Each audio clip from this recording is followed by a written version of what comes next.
নমস্কাৰ এই মুহূৰ্তত জনাইছো অসমৰ প্ৰত্যেকগৰাকী জনসাধাৰণৰ বাবে কেইবাটাও গুৰুত্বপূৰ্ণ খবৰ। আজি হৈছে 2 মে।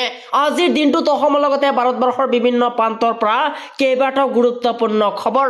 এই মুহূৰ্তত জনাইছো আমাৰ প্ৰথম নম্বৰ খবৰটোলৈ 10 মেৰ পৰা চৰকাৰী ঘৰৰ বাবে নিজে কৰিব পাৰিব নিজৰ জিঅ' ট্ৰেকিং।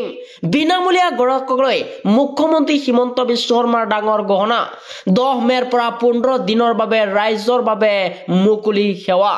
জিঅ' ট্ৰেকিং কৰিবলৈ বাকী থকা লোকসকলে কৰিব পাৰিব এতিয়াৰ পৰা জিঅ' ট্ৰেকিং। জিঅ' ট্ৰেকিঙৰ বাবদ দিব নালাগে এতিয়াও 1 টকা পৰ্যন্ত। নিজেই ঘৰতে বহি মোবাইলতে কৰিব পাৰিব এতিয়াৰ পৰা জিঅ' ট্ৰেকিং। সমগ্ৰ প্ৰক্ৰিয়া শিকাই দিব এইবাৰ ৰাজ্যৰ মুখ্যমন্ত্ৰীগৰাকীয়ে। এই মুহূৰ্তত জনাইছো আমাৰ দ্বিতীয় নম্বৰ খবৰটোলৈ। আমাৰ দ্বিতীয় নম্বৰ খবৰতে আছে এটা ডাঙৰ খবৰ।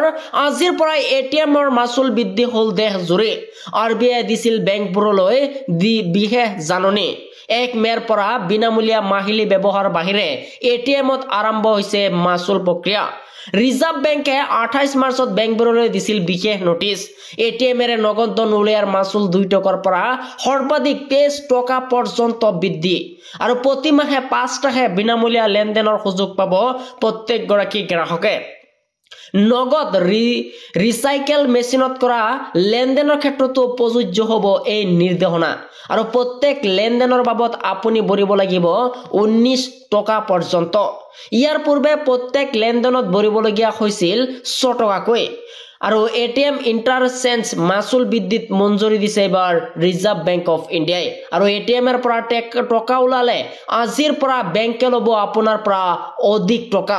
এই মুহূৰ্তত জনাইছো আমাৰ তৃতীয় নম্বৰ খবৰটোলৈ। আমাৰ তৃতীয় নম্বৰ খবৰটোতে আছে ডাঙৰ খবৰ।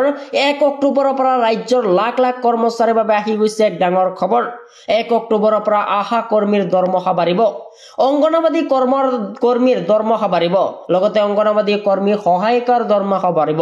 ৰান্ধনীৰ দৰমহা বাঢ়িব। লগতে টিউটৰ দৰমহা বাঢ়িব। নতুনকৈ আৰু বিদ্যালয় প্ৰাধিকৰণ কৰা হ'ব। বিদ্যালয় প্ৰাধিকৰণৰ সমস্যাও বহু পৰিমাণে লাঘৱ হ'ব।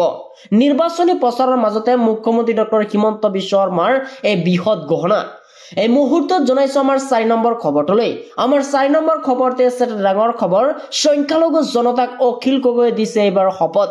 পঞ্চায়ত নিৰ্বাচনত বিজেপিক ভোট নিদিব। সাম্প্ৰদায়িক ARDFকো ভোট নিদিবলৈ আহ্বান এইবাৰ অখিল গগৈৰ। নিৰ্বাচনী প্ৰচাৰৰ সভাতে হাতে হাত ধৰি পঢ়ুৱালে সংকল্প বচন। জুৰিয়া মেলেকাডিঙৰ এক পঞ্চায়ত নিৰ্বাচনী সভাত বিধায়ক অখিল গগৈৰ এই মন্তব্য।